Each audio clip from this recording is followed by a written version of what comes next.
Assalamualaikum warahmatullahi wabarakatuh. Perkenalkan nama saya Cira Rahayu dengan nomor pokok mahasiswa 1022038 kelas C122 akuntansi. Di sini saya akan menjelaskan tentang pemahaman tentang komite audit.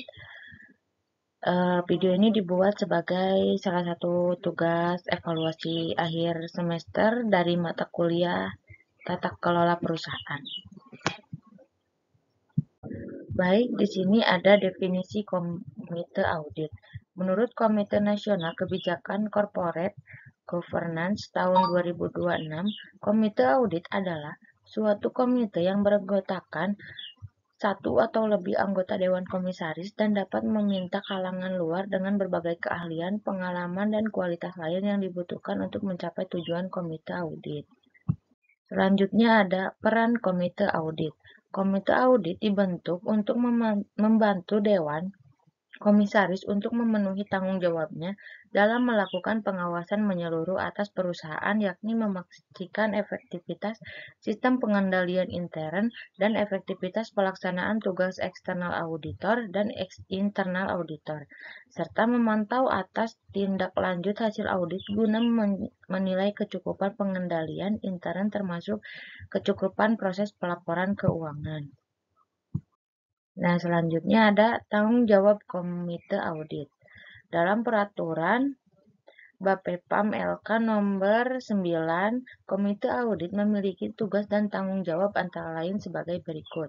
Yang pertama, melakukan penelaahan atas informasi keuangan yang akan dikeluarkan emiten atau perusahaan publik kepada publik atau perusahaan pihak otoritas, antara lain laporan keuangan, proyeksi, dan laporan lainnya terkait dengan informasi keuangan emiten atau perusahaan publik.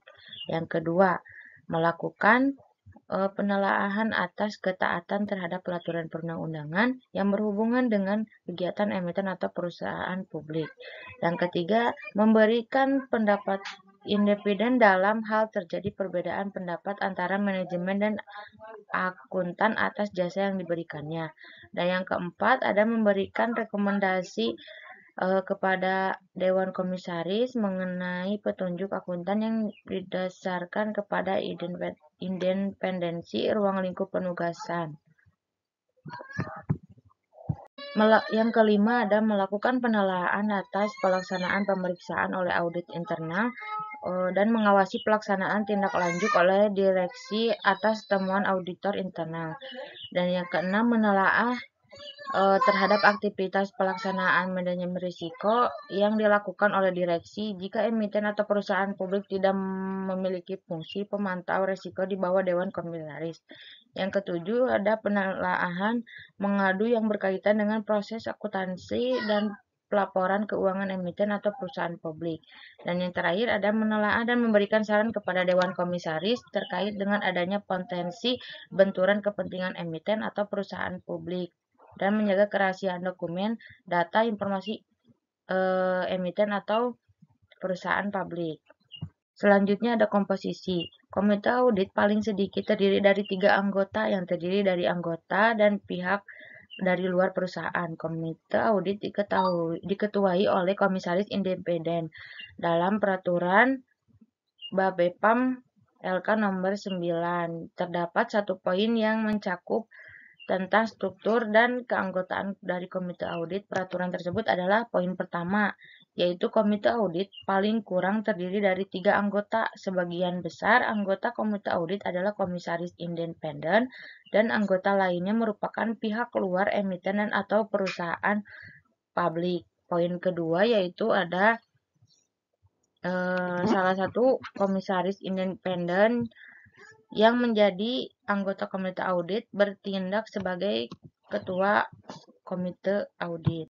Selanjutnya ada keefektifan komite audit. Efektivitas komite audit adalah ukuran keberhasilan komite audit dalam mencapai tujuan sesuai dengan tugas dan tanggung jawabnya untuk membantu Dewan Komisaris dalam melaksanakan fungsi pengawasan. Menurut Desort dalam Husaini mengatakan bahwa ada 4 faktor yang menentukan keefektifan komite audit. Yang pertama, komposisi yang terdiri dari keahlian, independensi, integritas, dan objektivitas. Yang kedua, otoritas yang terdiri dari penanggung-jawaban dan pengaruh terhadap manajemen atau dan auditor. Yang ketiga, ada sumber daya yang terdiri dari kecukupan jumlah anggota, akses pada manajemen internal dan eksternal auditor, dan yang terakhir ada diligen yang terdiri dari insentif, motivasi, dan ketekunan. Cukup sekian presentasi dari saya. Mohon maaf bila ada banyak kesalahan. Assalamualaikum warahmatullahi wabarakatuh.